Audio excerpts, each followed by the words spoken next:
Welcome back to the Hemlane Hustle, where we break down the biggest moves in real estate with the people making them happen. Today, we're thrilled to welcome Dimitris Drolapas from San Francisco to the show. As a multifamily investment advisor, we're going to be talking about investing in tier one cities such as San Francisco, LA, and New York. You should walk away learning a bit more about about the types of people who invest and get the numbers to work in these cities where purchase to rent ratios are the highest. And you'll learn more about how to think about brokering the deal. Finally, we'll talk about trends in San Francisco today. Dimitri, welcome to the show. Thank you for having me. Great. Well, I want to start by asking you about the numbers. I think it's on everyone's mind. There's no surprise that most real estate investors I personally know live in tier one markets, but they invest elsewhere. And so I was very excited when we had coffee the other day to talk about how you have investors here who have made the numbers work and are able to continue to double down on these cities, especially given everything that's happened in these cities over the last 5 years. So, talk about making the numbers work in these cities. How can an investor get around investing in a place like San Francisco or LA or Chicago or New York? Yeah, it's a loaded question, but the truth is the numbers don't really work too often on these buildings, and you tend to pay up a little bit more than the norm if you compare it to investing across the country. However, if you look at a graph that goes back 10, 20 years, what you pay up for today, if you hold on to long enough, will actually end up making a lot of sense. But in order to be able to do that, it takes a significant down payment and a lot of patience.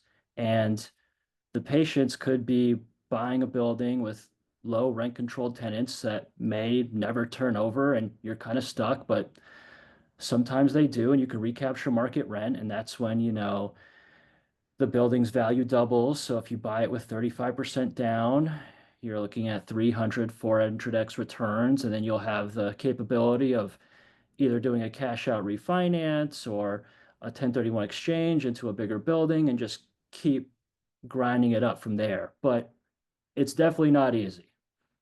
Okay, so Dimitri, I have a question then. If I have $5 million right now, and I know I have to be patient to put it in the San Francisco market, I could cash flow it in another market. Why should I go into San Francisco versus another market? You go into San Francisco versus another market because it's a 7 by 7 mile radius, so 49 square miles. They're not building any more land here. So we're basically stuck with what we got. And the infrastructure is set up for a city like San Francisco to thrive in an up or down market. We have 50% vacancy in the office sector right now. And even with that, most apartment buildings that are managed by reasonable property owners are full. So there's still a market that's robust here. So the reason why you would invest here, even though the returns are not as high day one, is because of the stability. The stability and the lack of new construction going on is a supply constrained market and has been like this since the 60s, basically, and it is not changing anytime soon. So, if I were going to tell you why, it'd be because you're betting on stability with upside. Most buildings I sell, your rents will never go down, it can only go up. Okay. You just rambled off a stat that I think is really interesting. Still 50%, even with all the AI coming here to San Francisco, 50% of commercial real estate is vacant. Did I get that right? I think the actual number is 36% of actual vacancy. However, if you factor in how many people actually show up To or the how office. many, Yeah. yeah, so the foot traffic down there is still dire. And if the foot traffic's not doing well, you don't really have that need to live in the city. So you might still have people that work in the financial district, but travel from the peninsula or even the East Bay, um, and then just come here 2 days a week. So the theory is we're still about 25, 30% off from the highs in the rental Hmm. market in a lot of neighborhoods. A few have come back in full from the pre-COVID highs. That would be like the Marina, Russian Hill, Cow Hollow. Those have all bounced back very well. But other markets like Nob Hill, the Mission, certain areas in Noe Valley, Hayes Valley, even um, Haight-Ashbury, Lower Haight, Nopa, they're all still not where they were before, but at least we're about like 10% off the bottom of those numbers. Now, yeah, I think that if all that office space gets full again, Hmm. there's not going to be enough housing already built to deal with that demand. So, in theory, any building you buy right now has the same amount of upside as where rents were right before the pandemic when the office sector was at its traditional 10% vacancy factor. Okay. Okay, that makes sense. Now, question for you on conversions of office space. So we have 36% vacancy on the office space. Probably more than that, to your point of people only go into the office 2 to 3 days of the week. But with that 36%, how easy would it to be to convert that into residential? And is that ever something that is considered or factored into, especially with multifamily real estate developers, et cetera? I don't think it's factored into, and I can't see it happening on many buildings in San Francisco at all. I would say the construction cost alone would make it so it doesn't pencil, but then just Mm. demolishing the asset would make it so it's just a huge negative with not that much positive in sight. The buildings that I could see that are office that get converted into residential are those very old office buildings that are basically like apartments. You walk in, there's a lobby, and then you can walk up the stairs, and each floor has office suites. And, Hmm. there could be a bathroom in the floor, which might be weird if everyone shares it, or you can just reconfigure each floor plan and have separate apartment units. Those would make the most sense. But like those modern buildings built in the 80s and 90s, or like the Salesforce Tower type construction, you're not converting those into apartment buildings. It just won't make any sense. Yeah, I love that what you just mentioned about the construction costs because of the plumbing. To your point, how an apartment complex, how you would set up the plumbing is significantly different than how you would set up the plumbing for an office space, which makes it really hard when you're talking about each unit needs a kitchen, each unit needs at least one bathroom, etc. You can't get those numbers to work. Okay, super interesting. Moving on. I want to talk to you about brokering the perfect deal. So, what are some of the most important factors to consider when brokering a multifamily deal, especially when you're in a competitive market like San Francisco? Important factors are really just knowing the market very, very well. And it's not just knowing the market very well, but it's also knowing the asset you're selling very well. So, um, and then not just the asset, but knowing who the clients are, what their motivations are. I Hmm. mean, most deals you look at a price, but there's a whole story behind that price and how you got there. And each seller could be different. Some people want to sell quick, some people want to sell or take their time. Some people want longer escrows for 1031 exchange purposes. Some people want to do seller financing. Like, you need to know all those things. And then you need to know all those things, not just for what you're selling, but all the other buildings that's sold in the area. Um, but then, yeah, when it comes to brokering the perfect deal, basically what you're looking for is a happy seller, happy buyer, and full transparency. Great. And who are the types of buyers you're working with? Are they new to the San Francisco market? Have they been here and already done deals? Who are the types of people who come into the San Francisco market, or is it international money? So a lot of people think it's international money. I remember I tracked it a few years back, pre-COVID. I think after COVID, it's probably been close to zero. But there was one year where there was some Okay. foreign capital that came in, but out of 200 buildings, it was like five sales. So it's mathematically irrelevant. It's not like a market mover per se. Um, and then typically the people that do buy these buildings, what I tell people is if you go to the roof of the building that we're at, that I have listed that you're looking to buy and you do a full 360, chances are the person who buys it owns something in that proximity. Yeah. Now, so I see that a lot. I actually just closed the deal with the guy who owned a building down the street. So the theory still pops up pretty frequently. However, as of recent, I do see some new money coming into the city. However, it's still people that own at least some piece of real estate in the Bay Area. So we had a few buildings this year.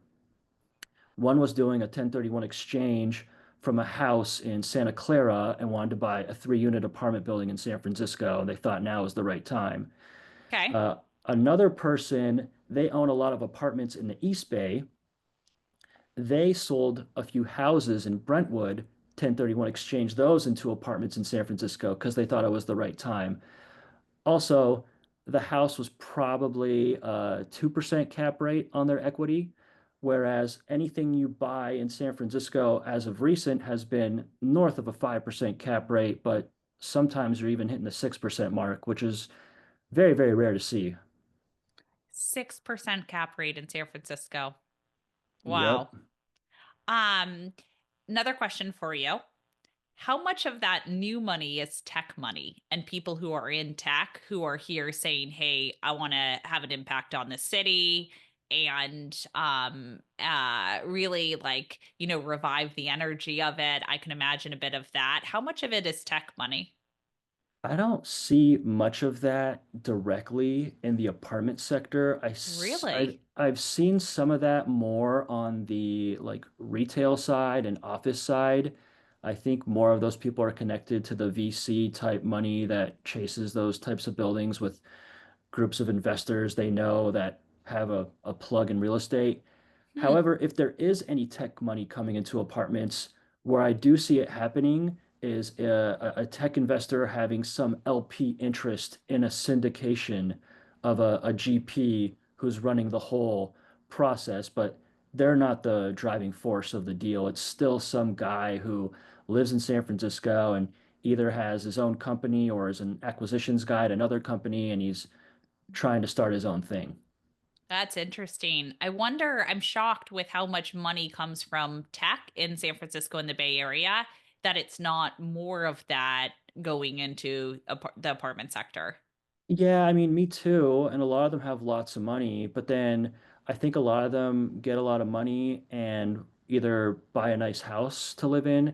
And then also, I come across these guys sometimes too, and it's still a hard sale, like these guys made enormous amounts of wealth in tech, and they made it probably not like within the last 10 years. If I'm selling an apartment building, I'm like, look, it's a six cap, but we have rent control here. Your rents could only go up 1.4% if nobody moves, and then you'll make a good return on your investment, but it could very well take 20 years. And that's a hard sale for someone that just hit a 10 bagger on their tech stock for the company they worked at. After 3 years. Yeah. Yeah, so it's a hard pitch.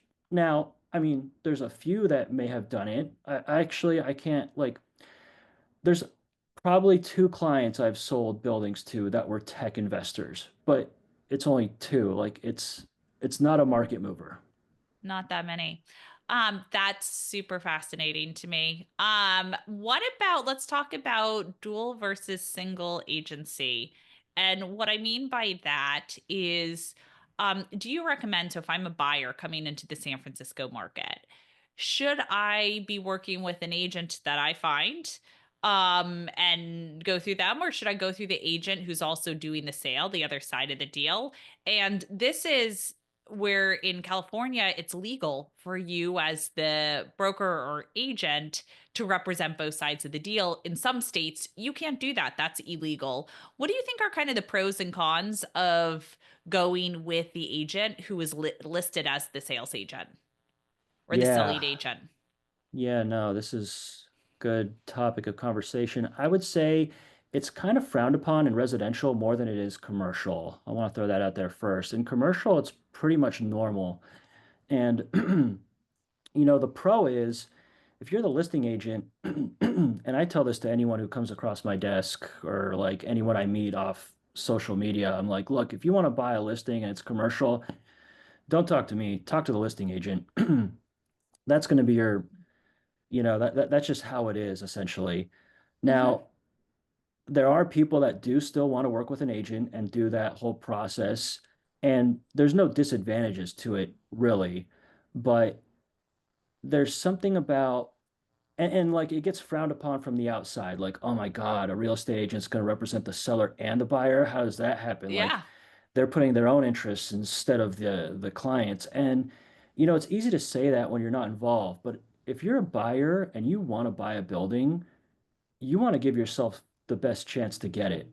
And the best chance to get it is probably to talk to the guy who has direct communication with the person who's going to sell it to you. Thank you. That's what I thought as well. And that's why I think that us in real estate are so accustomed and used to that where it is legal. I couldn't agree more. Yeah, so it is legal. Now, when you get a listing, your fiduciary responsibility is to represent the seller and do what's in their best interest. Now, if you're Hmm. taking the side of representing the buyer too, your fiduciary responsibility goes to them as well. The way you make it so it's fair to all parties involved is transparently say, hey, this buyer came to the table. He's either from my network or not, but he wants to buy the building and he wants me to represent him. This was what would happen with the commission. This is how much I would Hmm. make in this. Of course, I have your interests at heart and I want to make sure you get the best deal. Are you okay with it? And most of the time, sellers are okay with it because on the flip side, they want to have someone who has direct communication with the buyer and not have too many Yep. chefs in the kitchen. Yep. Yeah, the other thing I love about it as well is that you as the buyer always should be doing your own diligence. Do not rely on someone else. And I think the more deals you see in the area, the more likely you're to be educated to be say this is a good deal. Objectively, I've looked at this and I think oftentimes people who are new to real estate rely on the agent to tell them what is the price. And then if they get uncomfortable with it, they blame the agent because they were like, oh, I overpaid for this. And how you mitigate that is you're just smart. You do your own diligence yourself and you decide whether or not to purchase the property. And then you're not blaming someone else if something goes wrong because you've done your diligence. And so I think from that perspective, I do think the agent is going to look out for your interests, but you also have to look out for your own. And you're right, it's just more common in commercial real estate, and people in residential are not as comfortable with it as you see in commercial. Um, I want to change topics and move to spotting opportunities in tough markets. So, for cities with sky high purchase prices, what are some creative strategies or market trends that you see investors leveraging to stay competitive and also eventually get the cash flow with the appreciation? Yeah, so it's definitely been tricky lately, and the trickiness comes down to financing, like we're seeing buildings sell for six caps, and we haven't seen that since the 2010-2012 stretch. But the difference between that time around and this time around is interest rates were in the 5% range back then. Now they're in the 6.5, sometimes close to 7. So you have negative leverage across the board still, but deals are still going down. Now, how do you spot the opportunities? Well, every so often, you're going to find a seller who wants to sell. They might be holding out for a little bit higher of a price, but they might carry the financing. So you can look for those deals. Or you can be the type of buyer who has a lot of cash and can say, we don't need to worry about a cumbersome loan process and appraisals and all the things that could go bad. I can close this deal all cash real quick. I own 5 buildings in the neighborhood. So you won't have to worry about me not being able to close. Um, the other issue we run into a lot right now is with insurance. A lot of buildings Mm. have been tough to get insurance on, and the main thing that people need to do day one is upgrade the electrical. A lot of these buildings, even the ones that were built in the 60s, have Federal Pacific breakers, fuses in the units. Some of them are in the closet, which that alone isn't even up to code anymore. So you're going to have to buy a building and do this day one. Well, if you're experienced with that, know how to deal with it, that's kind of an opportunity for buying a building off someone who doesn't want to deal with it. Yeah, Now, you basically just need to be prepared to deal with the pain points of the given market. And the market right now is hard to get insurance, hard to get a loan, and um, yeah, those are the main things. great. Let's talk about some trends in San Francisco. San Francisco has seen some significant shifts in the rental market, and I think just in the market in general here. What trends are you noticing today, and how should investors be adjusting their strategies to stay ahead? Yeah, so what I would say is before COVID, the tenant demographic was very tech heavy. And then when COVID happened, a lot of those tenants left, and then the market got dominated with healthcare professionals. And Mm, so I'm seeing a little bit of tech coming back, but the way you can, I mean, there's nothing really you can do to make sure you're ready for the wave. I mean, you just operate the building the way it is, but if it's a tenant that's been there for 5, 7 years and there's a little bit of a bump in the rent, it might make sense to do some more modern finishes to the apartment and recapture market rent. Um, Besides that, I mean, not really much else you can do. yeah. That's super interesting about it being a lot more healthcare and makes a ton of sense because um uh one, I see how much UCSF is growing and building over there in the Soma and China, I think it's China Basin area. Kaiser is obviously second largest employer, I think, in California, and they're here. But more and more often, I'm meeting healthcare workers here, and so I think as a research and renowned research institute of UCSF, definitely see that.